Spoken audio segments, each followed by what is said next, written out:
Thank you, Big Boss, for leaving me this two-part question. I'm going to start by answering the first half here today, and I'll answer the second part in a follow-up video here in the near future. I don't believe you lack motivation or desire to change. I think you've expressed that to me by leaving this comment, by taking the courage to reach out. I think you lack direction, clarity, and are afraid of failure because maybe you're biting off too much too quick, you're fighting previous bad habits, you're trying to perform and add new habits, and it's just overwhelming and you're afraid it's all going to fall apart.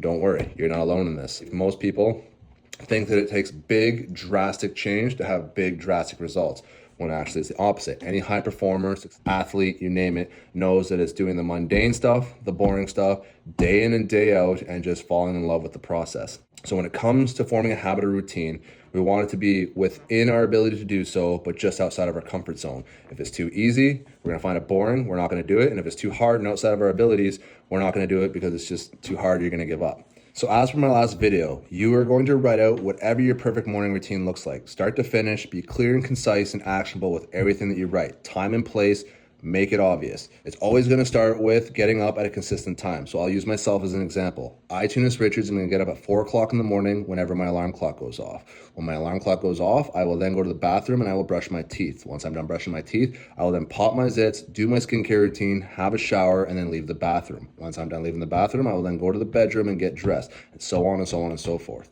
Make sure you include all the things that you would like to do: meditation, drinking water, taking supplements, add working out, doing 500 push-ups, 100 push-ups.